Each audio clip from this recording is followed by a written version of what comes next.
Então me acompanhem, tenham paciência e sigam comigo nessa passagem. Até aqui, eu tenho enfatizado muito dos versículos de 1 a 11, o bom relacionamento que Paulo tem com a igreja de Filipos, certo? Porque para mim é uma parte muito marcante da carta.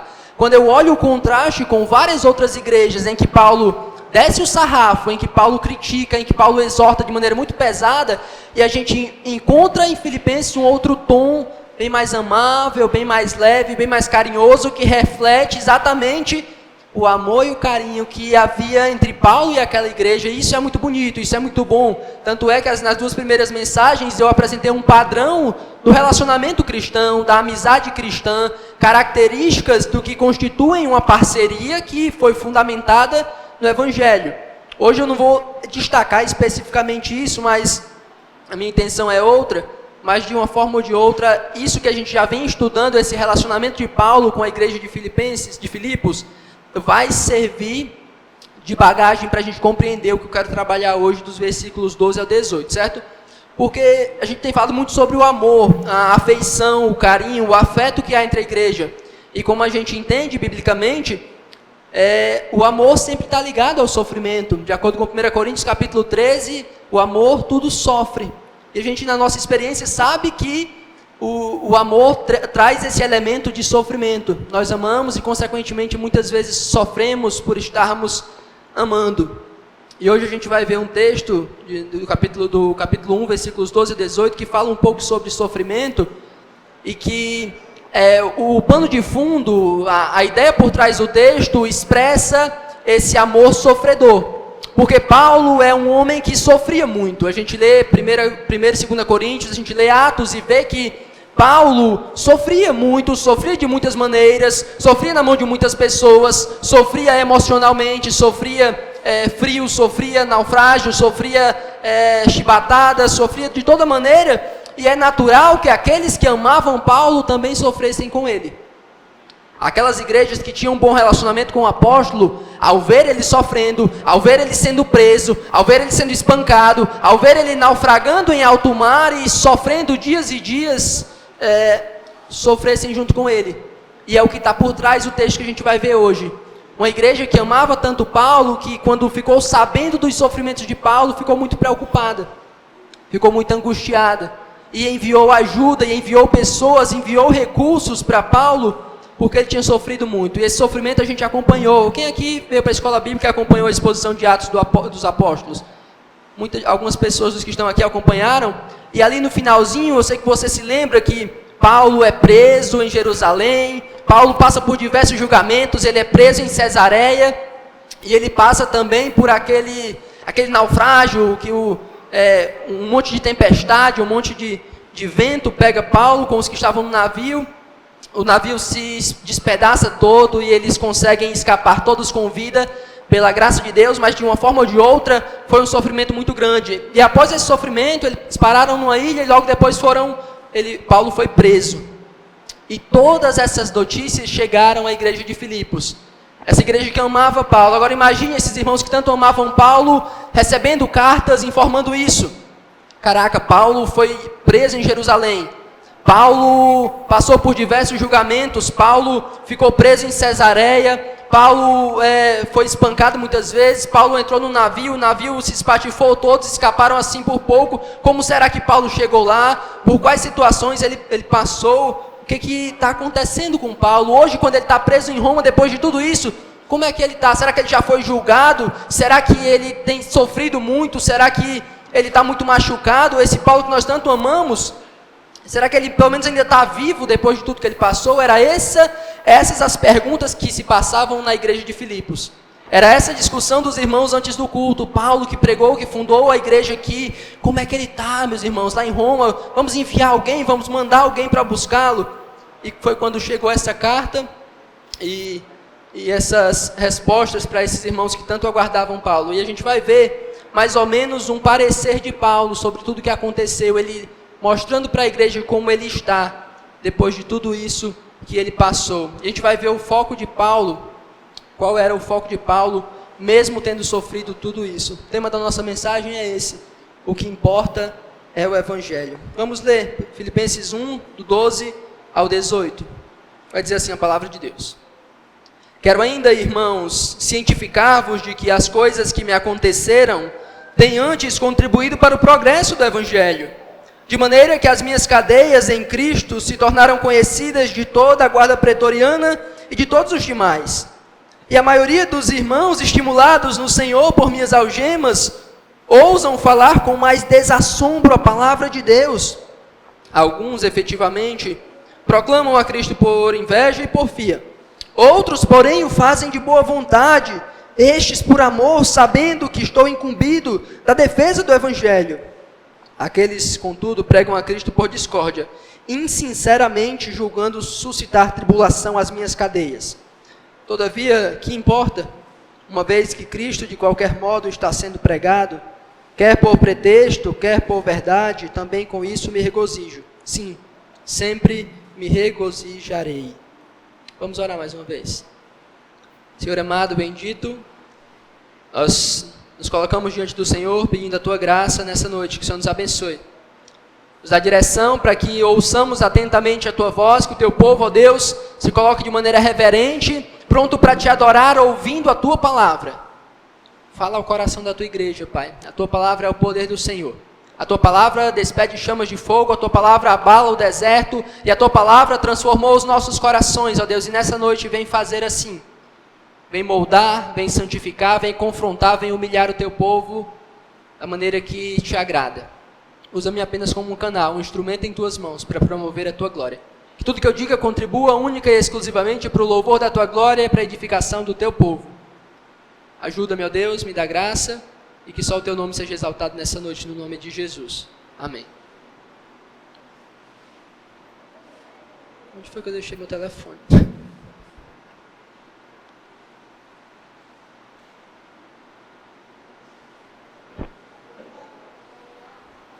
Que coisa estranha, eu deixei meu telefone em algum canto por aí, para me ficar olhando o horário, mas dá para olhar aqui pelo notebook, certo? Não sei o que foi que eu coloquei, não. Mas tá bom. Deixa para lá. O que importa é o Evangelho. É isso que a gente vai falar aqui hoje, tá bom? Meus queridos, vamos tentar voltar a esse cenário que eu estava montando. Imagine que o texto que a gente está lendo agora é Paulo tentando explicar para os irmãos as coisas que têm acontecido com ele, porque eles se preocupavam com Paulo, eles estavam um tanto angustiados, um tanto perturbados com Paulo, porque Paulo havia sofrido muita coisa. Paulo havia passado por muitos problemas, por muitas dificuldades, e eles, tanto que o amavam, queriam saber, queriam entender, queriam ajudar Paulo de alguma maneira. E aí, Paulo começa o versículo 12 assim, ó. Quero ainda, irmãos, cientificar-vos de que as coisas que me aconteceram têm antes contribuído para o progresso do Evangelho. Paulo, ele não tem intenção de contar sobre a história dele ou de ficar remoendo o que ele tem sofrido. Paulo, ele tem um foco muito explícito e muito claro do que ele quer falar para os irmãos. Ele quer apenas que os irmãos saibam, ele não quer detalhar, ele não quer escrever sobre como foi o naufrágio, ele não quer dizer como foram os anos presos em Cesareia, ele não quer dizer, não quer falar para eles o que aconteceu quando eles estavam numa ilha, ele quer dizer para os irmãos que tudo que tem acontecido com ele tem contribuído para o progresso do Evangelho. Paulo está dizendo o mais importante, meus irmãos, diante de tudo que aconteceu, e o que aconteceu é verdade, vocês não ouviram mito, eu fui preso, eu sofri um naufrágio, eu caí numa ilha, eu estou preso em Roma. O que eu quero que vocês saibam é que tudo que eu tenho passado, tudo que eu tenho sofrido, contribuiu para o avanço do Evangelho. É isso mesmo, meus julgamentos, minha prisão, meu naufrágio, tudo isso resultou em oportunidades, resultou em momentos em que eu pude propagar o Evangelho, proclamar o Evangelho, para que Deus fosse glorificado através de tudo isso. Então o que eu quero que vocês saibam é que em tudo que eu passei, em tudo que eu tenho vivido, em todas as angústias, em todos os momentos, o Evangelho progrediu, o Evangelho avançou, o reino de Deus se expandiu. Se alegrem comigo por isso, porque diante de tudo que vocês ouviram, como eu já falei, o que vocês ouviram é verdade, o Evangelho progrediu, o Evangelho avançou, e a ideia do progresso é de algo que está em um lugar e sai desse lugar para outro, e foi isso que aconteceu com Paulo. O Evangelho, através da vida de Paulo, chegou também até Roma. Era o maior desejo de Paulo, que ele sempre falava em suas epístolas, nas narrativas de Paulo, ele tinha um desejo muito grande de chegar a Roma. e ele conseguiu levar o evangelho também lá. Então ele começa contando a sua história, não enfatizando os problemas, não enfatizando as dificuldades, ele quer apenas que os irmãos saibam que o evangelho progrediu com isso, de que o evangelho avançou. E ele continua: de maneira que as minhas cadeias em Cristo se tornaram conhecidas de toda a guarda pretoriana e de todos os demais. Olha só como é interessante. Paulo está detalhando um pouco mais do que aconteceu. Paulo estava preso agora, certo? Em Roma, já falei isso algumas vezes. E a ideia de Paulo preso em Roma, talvez não fosse a pior ideia possível, mas ainda era uma ideia ruim. Ele estava talvez numa casazinha pequena, uma casa que servia de prisão, e diariamente ele estava acorrentado com vários soldados, e havia aquele revezamento por turno. E o que a gente entende é que Paulo, durante esse tempo, não perdia nenhuma oportunidade. O tempo todo que ele estava com os soldados lá, ele ficava compartilhando o evangelho, ele ficava falando de Jesus, ele ficava anunciando a Cristo e também dizendo que ele estava nesse lugar simplesmente por isso, porque ele falava de Jesus, porque ele pregava Jesus, porque ele anunciava o evangelho. Como ele diz, as minhas cadeias, ou seja, a minha prisão, todo mundo já sabe que foi por causa de Cristo, que foi por causa do evangelho. A ideia de toda a guarda pretoriana era uma grande quantidade de soldados. Paulo evangelizava um, evangelizava outro, os caras estavam presos com ele, não podia fazer nada, não podia correr para canto nenhum, e Paulo falava, Paulo pregava, Paulo anunciava, ia se espalhando, ia todo mundo falando, está sabendo de Paulo, aquele prisioneiro que chegou, que o navio quebrou todo mundo, mas todo mundo chegou com vida, ele está preso por causa de Jesus, porque ele prega o evangelho, e foi passando, a notícia se espalhando, a notícia progredindo, e quando foi ver, centenas, talvez milhares de soldados já sabiam do que tinha acontecido, e não só eles, mas também muita gente em Roma já sabiam do que aconteceu com Paulo, já sabiam do que tinha acontecido na vida desse homem. E não somente isso, esse é um benefício. Paulo aproveitou as oportunidades e fez o evangelho progredir, e fez o evangelho avançar através da sua própria boca. Mas ainda mais no versículo 14, ó. E a maioria dos irmãos, estimulados no Senhor por minhas algemas, ousam falar com mais desassombro a palavra de Deus. Isso é muito marcante na vida de Paulo. E na verdade essa é uma característica distinta, que distingue todos nós cristãos. O sofrimento cristão, ele sempre tem essa perspectiva de incentivar outros no mesmo caminho.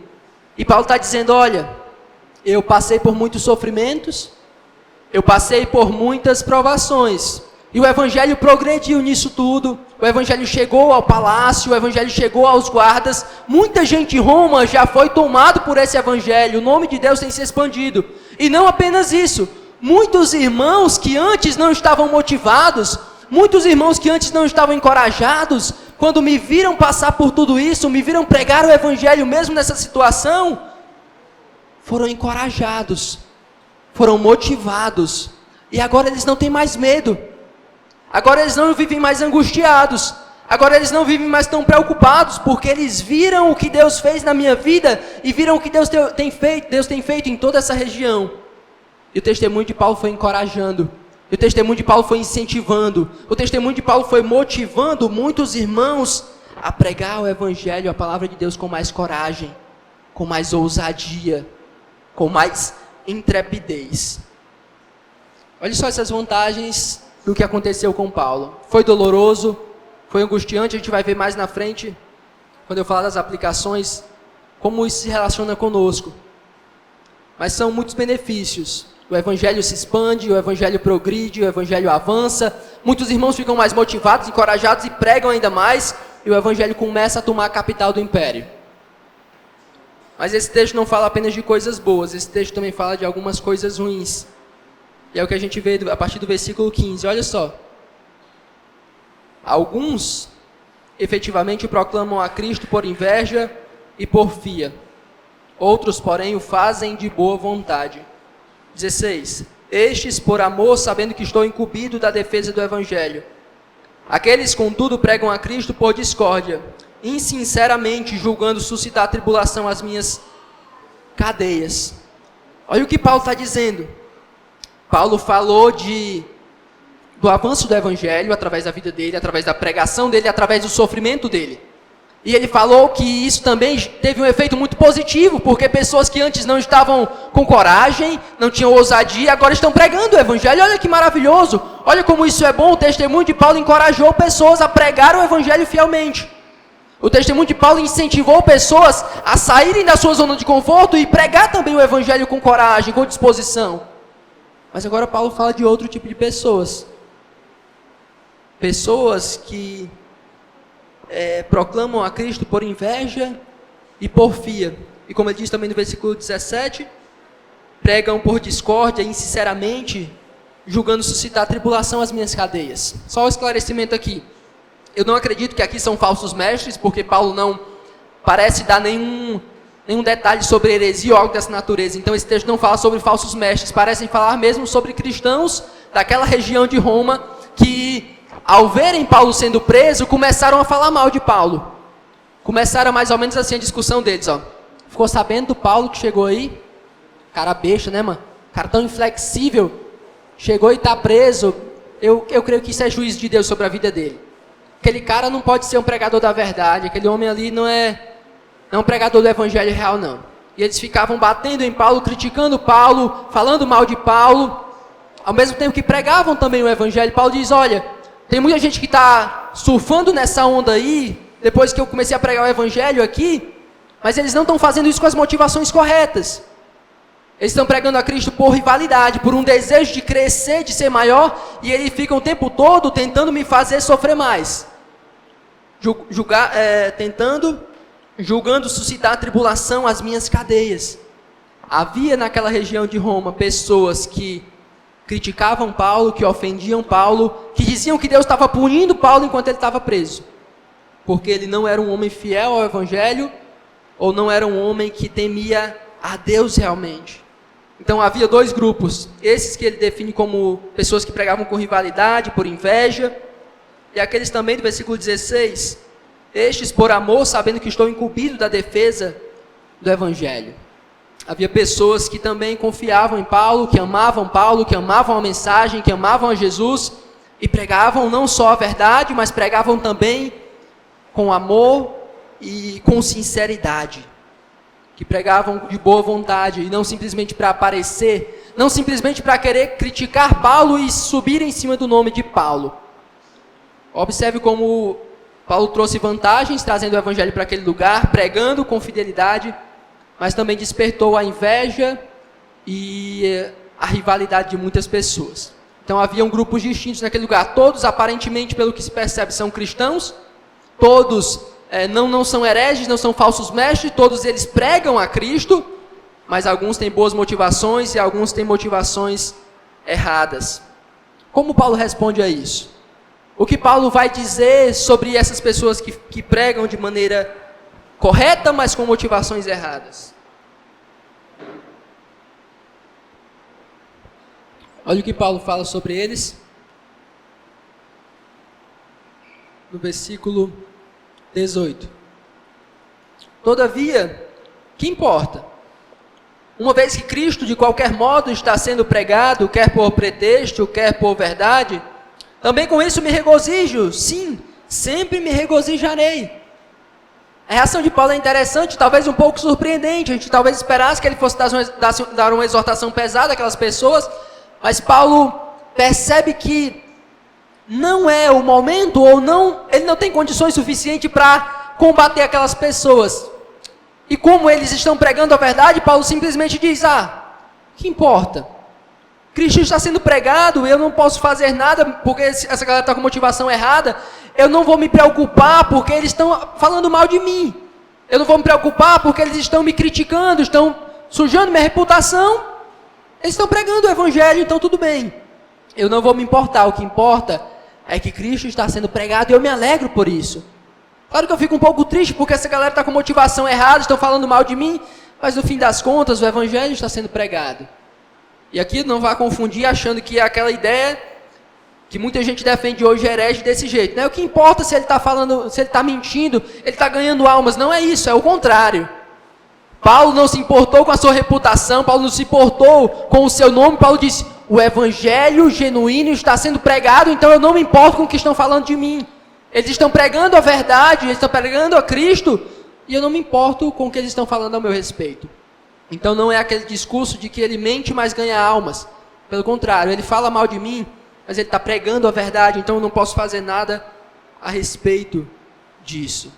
Então, tentando encontrar um resumo básico, aqueles irmãos preocupados com Paulo, mandam ajuda, e agora Paulo reescreve para eles dizendo, olha, eu sei que vocês se importam comigo, eu sei que vocês se preocupam comigo, mas eu quero que vocês saibam de uma coisa, para vocês se alegrarem com isso. Tudo que eu sofri, tudo que eu passei, fez o evangelho progredir. O evangelho eu espalhei nessa região aqui, todo o palácio, todos os guardas já sabem do que eu estou passando, e que é pelo evangelho, e que é por Jesus.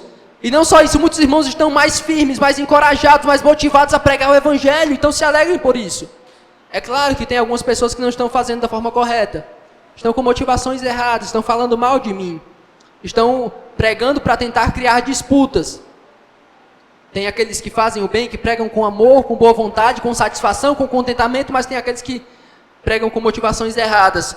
Mas eu não posso fazer nada a respeito. Então eu me alegro porque o evangelho está sendo pregado. Paulo está dizendo, eu não me importo com a reputação, eu não me importo com o meu bem-estar, eu não preciso ficar falando para vocês de uma série de coisas que aconteceu. O evangelho progrediu, o evangelho avançou, Deus está sendo pregado, Cristo está sendo pregado, então eu me alegro por isso. E é por isso que o nosso tema é esse, o que importa é o evangelho. E aí eu quero trazer as aplicações dentro dessa mensagem geral. Eu vou fazer um resumo, uma frase que resume, e depois eu vou particionar as aplicações, certo? A aplicação central, geral de tudo é essa. Em qualquer lugar, em qualquer momento, em qualquer circunstância, nosso maior desejo, nosso maior anseio deve ser o de ver o progresso do evangelho. Aonde quer que estejamos, o que quer que estejamos fazendo, aonde quer que estejamos vivendo, independente da situação, o nosso maior desejo deve ser de ver o evangelho progredindo. E dentro disso eu vou trazer 6 lições mais práticas. Primeiro, se preocupe com o avanço do evangelho mais do que você se preocupa com o seu bem-estar. Foi isso que Paulo fez. Paulo sofreu, mas ele não fazia questão de ficar falando do seu bem-estar, ele não queria ficar remoendo o que tinha acontecido. Paulo disse, eu sofri, mas o que importa é que o evangelho avançou, o que importa é que o evangelho progrediu, o meu bem-estar, a minha saúde física, a minha saúde emocional, o que eu tenho, o que eu fiz não importa. O evangelho progrediu, o evangelho avançou, se eu sofri, se eu chorei, não importa, o evangelho progrediu, avançou. Eu me alegro com isso. Então comece a priorizar o evangelho mais do que o seu bem-estar. Comece a priorizar o evangelho mais do que você se importa com você se sentir bem. Mais do que sua saúde emocional, mais do que sua saúde física. Se importe mais ainda com o progresso do evangelho. Com o evangelho está avançando, progredindo. Tem um vídeo muito interessante, está no YouTube. Eu não sei se tem ele cortado, mas é de uma mesa redonda na Conferência Fiel de Jovens de 2016, pastor Jonas Madureira falando. Ele fala uma coisa muito interessante. Ele fala que hoje, quando as pessoas buscam defender o evangelho, elas não se importam mais em evangelizar, se importam apenas em debater, se importam apenas em vencer um debate. E normalmente nós ficamos muito ofendidos quando alguém vai contra o evangelho. Normalmente quando alguém faz qualquer coisa, a gente já fica todo retraído, todo triste, porque alguém rebateu e alguém nos confrontou quando a gente foi pregar o evangelho. E o pastor Jonas, nesse vídeo, é muito engraçado, ele diz, as pessoas chegam para mim, mas pastor, eu estou sofrendo, eu fui pregar o evangelho, a pessoa não aceitou, e chega chorando, o que foi? A pessoa te bateu? A pessoa ela pisou em você? Não, ela me xingou. Então eu não vou mais evangelizar, eu não quero saber porque eu fui xingado, eu fui muito ofendido. Mas se a gente foi chamado para sofrer, a gente foi chamado para não tá nem para o nosso bem-estar no que se refere à pregação do evangelho. A gente tem que pregar o evangelho, muitas vezes pregar o evangelho vai causar um mal-estar entre nós e outros. Muitas vezes pregar o evangelho vai causar uma situação que vai nos fazer sofrer. E se a gente estiver mais preocupado com o nosso bem-estar, a gente nunca vai se preocupar com o bem-estar, com o progresso do evangelho. A gente nunca vai se preocupar com que a mensagem de Cristo progrida, porque muitas vezes, quando a mensagem de Cristo vai progredir, ela vai nos causar alguma dor, algum mal, alguma angústia. Então, se a gente priorizar o nosso bem-estar, não. Se alguém me ofendeu, eu não vou pregar o evangelho. Não, se a minha saúde não tiver 100%, eu não vou pregar o evangelho. Quantos missionários morreram, deram sua vida, porque foram para o campo doente, porque deram a sua vida pelo progresso do evangelho, quando não tinham uma saúde muito boa. Quem já leu aqui o diário de David Briner, que quem escreveu foi o Edwards, você fica, meu Deus, como é que esse homem fez tudo isso pelo evangelho? O cara não tinha saúde, a voz dele estava pior que a do Chico, a garganta pior que a do Ítalo aí, a saúde acabada, mas o cara se entregou, foi pregar nos lugares mais assim, distantes, e se entregou pelo evangelho, porque o bem-estar não era a prioridade, meus irmãos. A prioridade é o avanço do evangelho, a prioridade é que o evangelho progrida, a prioridade é que o evangelho se expanda, a prioridade é que Cristo seja pregado. Essa é a nossa prioridade. Então, se preocupe mais com o avanço do evangelho, de que Cristo vá até outros, do que com o seu bem-estar, do que com a sua saúde ou coisas dessa natureza. Claro que aqui não tem nenhum, quer dizer, tem crianças, né? Então, mas eu não estou dizendo, eu vou me matar e pronto de uma vez, não é isso. Ou o cristão não liga para a saúde, não são coisas assim. Mas o evangelho é mais importante. O evangelho é prioridade. E muitos homens e mulheres deram suas vidas porque acreditaram que a prioridade deveria ser o avanço do evangelho. E muitas vezes Deus nos chama para isso. Para morrer, para se entregar e para deixar o bem-estar que se exploda, porque o avanço do evangelho é mais importante. Coloque isso na balança. Segunda aplicação. Se preocupe com o avanço do evangelho mais do que com a sua reputação. Paulo disse assim, eu não estou nem aí, e a gente vai ver isso mais na frente, Paulo dizendo que ele deixou a reputação dele para lá, deixou de lado, ele não quer saber da reputação, ele só quer saber de Jesus. A gente vai ver no capítulo, acho que é no capítulo 3, ele dizendo isso, que ele era fariseu, que ele era da tribo tal, que ele fazia isso, que ele fazia aquilo, que ele tinha um grande renome, e ele abandonou tudo isso. E aqui a gente vê novamente Paulo desprezando totalmente a reputação. As pessoas falando mal de Paulo, olha, esse Paulo aí é um covarde, esse Paulo aí está pecando contra Deus, ele foi preso, é juízo de Deus, Deus está fazendo ele sofrer, porque ele não é fiel a Deus. E Paulo poderia deixar de pregar o evangelho, para ir atrás das pessoas e dizer, isso é mentira, está errado, eu tenho servido a Deus. Paulo não se importa com isso, ele não se importa se o nome dele está sendo difamado, ele não se importa se o nome dele está sendo escarnecido, porque ele tem um foco. O foco dele é o progresso do evangelho. Se ele parar e for resolver a questão da reputação, o evangelho não progride. Se ele deixar isso de lado e for pregar a Cristo, o evangelho progride. Muitas vezes a gente fica muito preocupado com o nosso nome. Não vou pregar o evangelho porque as pessoas vão fazer hora comigo porque eu vou passar vergonha porque eu estou pregando o evangelho. Não vou pregar o evangelho porque as pessoas que pregam o evangelho não são populares. Eu não vou pregar o evangelho porque as pessoas que pregam o evangelho, normalmente elas não são aceitas na turma. Se eu for pregar o evangelho, vão zombar de mim. Se eu for pregar o evangelho, se eu for falar de Jesus, se eu for me preocupar com isso, eu não vou estar ligando para o meu nome. Mas, meus irmãos, olhe tudo que Paulo deixou. Olhe tudo que Paulo abandonou. Olhe tudo que ele desprezou para que o evangelho progredisse. A gente se importa demais com o nosso nome. A gente se importa demais em ser conhecido, em ser aprovado. Enquanto Paulo diz, tem gente falando mal de mim. Tem gente dizendo que eu estou em pecado. Tem gente dizendo que eu não sou um servo fiel. Eu vou pregar o evangelho, meus irmãos. Eu quero que o evangelho progrida. Eu quero que o evangelho avance. Isso é mais importante. Isso é mais relevante. Então, se preocupe mais em pregar o evangelho e menos com a sua reputação. E menos com o seu nome, e menos com o que as pessoas acham de você. Simplesmente pregue o evangelho. Simplesmente faça o evangelho avançar. Certo? Primeiro, se preocupe mais com o avanço do evangelho do que com o seu bem-estar. Segundo, se preocupe mais com o evangelho do que com a sua reputação. Terceiro, aproveite cada oportunidade. Foi o que Paulo fez. Paulo estava preso. Enquanto ele estava preso, talvez a postura de Paulo poderia ser Deus me colocou aqui, tem os soldados, eu vou só sofrer, vou só esperar a morte chegar.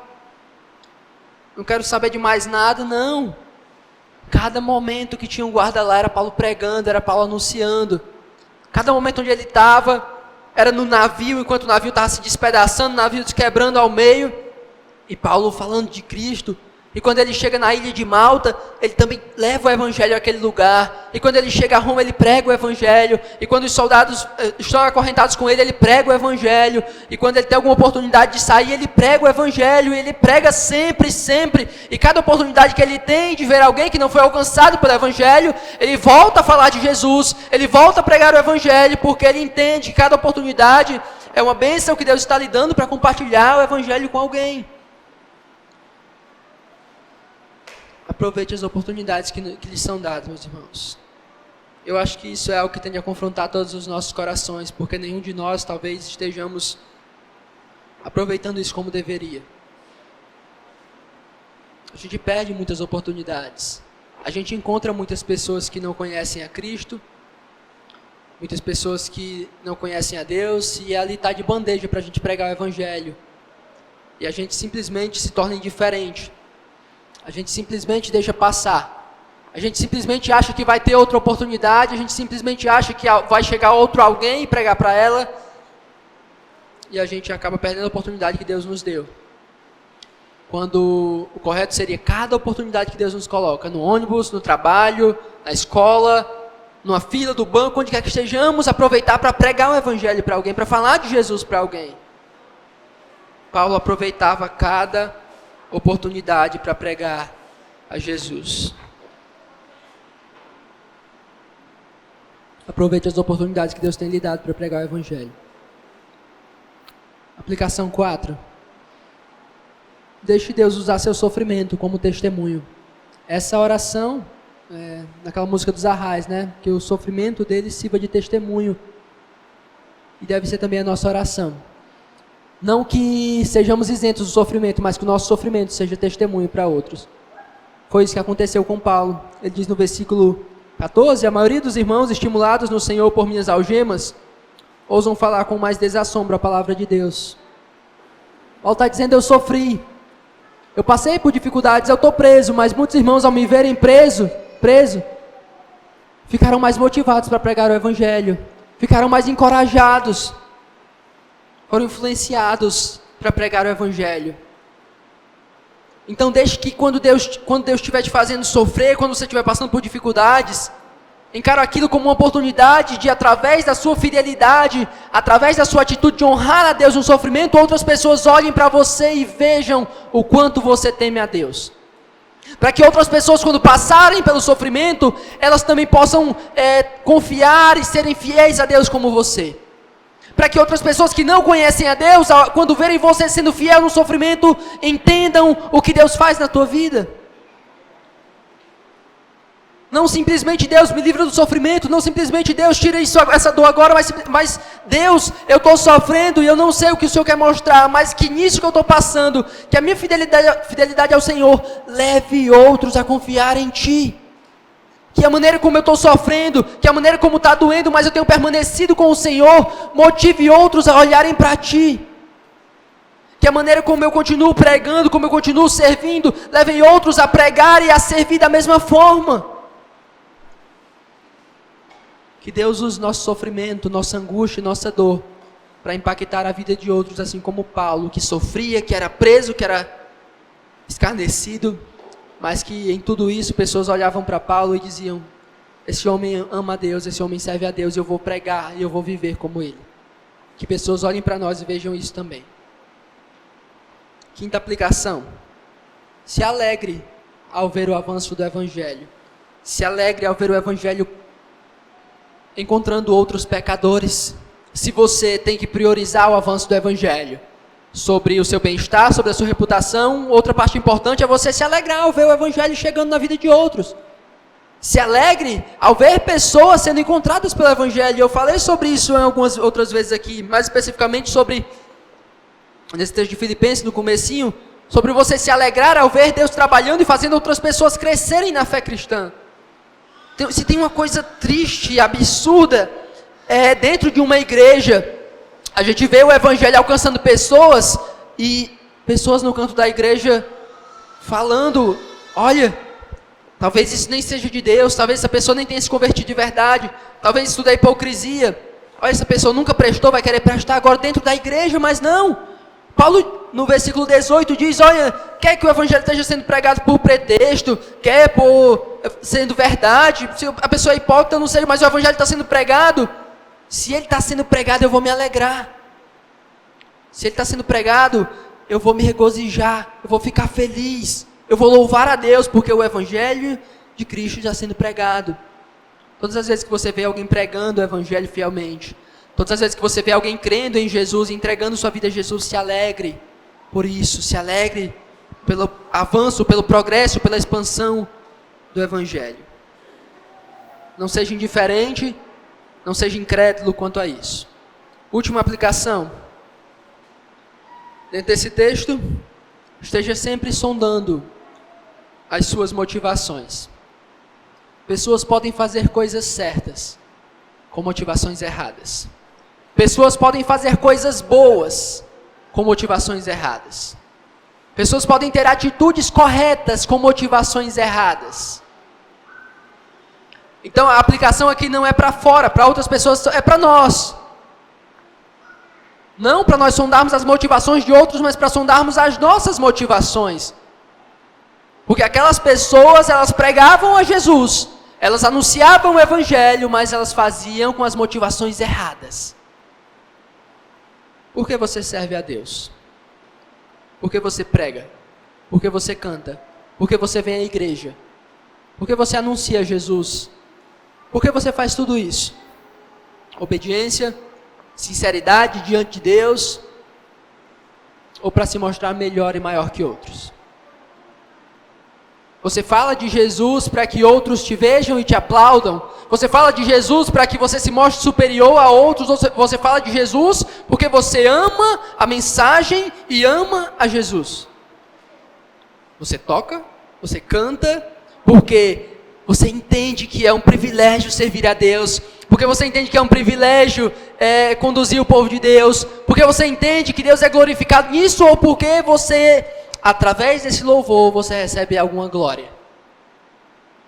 Você faz as suas atividades eclesiásticas porque você ama o Deus que você está servindo, porque você ama a igreja que você está servindo, ou porque isso de alguma forma está fazendo com que as pessoas olhem com bons olhos para você. Nós podemos fazer muitas coisas boas com as motivações erradas. Nós podemos fazer muitas coisas corretas e sensatas, mas com os motivos incorretos atrás de nós. E a ilusão aqui é de que ninguém está vendo, ninguém conhece meu coração, ninguém sonda minhas motivações, mas Deus sabe as suas motivações. Deus sabe porque eu prego, Deus sabe porque você canta, Deus sabe porque você ensina as crianças, Deus sabe porque você trabalha em cada área, em cada ministério, Deus sabe. Deus sabe, conhece o seu coração, sonde as suas motivações. Muitas vezes nós teremos que nos arrepender, não por estarmos fazendo uma coisa da maneira errada, mas por estarmos fazendo algo com a motivação errada. Aprenda isso. Muitas vezes nós teremos que nos arrepender, não por estarmos fazendo algo da maneira errada, mas por estarmos fazendo coisas para Deus com as motivações erradas. Talvez nós precisamos nos arrepender, não porque nós erramos na execução de algo, mas porque no nosso coração a motivação era a motivação indevida. E era o caso dessas pessoas as quais Paulo criticou. Então minha dica, meu conselho desse texto é: sonde, analise, perceba as suas motivações. Para resumir, só lembrando, recapitulando as aplicações aqui: se preocupe mais com o avanço do evangelho do que com o seu bem-estar. Se preocupe mais com o avanço do evangelho do que com a sua reputação. Aproveite cada oportunidade, deixe Deus usar seu sofrimento como testemunho. Se alegre ao ver o progresso do evangelho e sonde suas motivações ao fazer qualquer coisa para Deus e para a sua igreja. Amém? Que possamos aprender com esse testemunho tão belo de Paulo, com essa prioridade tão grande entender isso. O que importa é o Evangelho. O que está acima de tudo aqui, eu e você aqui, não são as coisas, não são a estrutura, não são detalhes, não são coisas pequenas. O centro de tudo que estamos vivendo aqui é o Evangelho.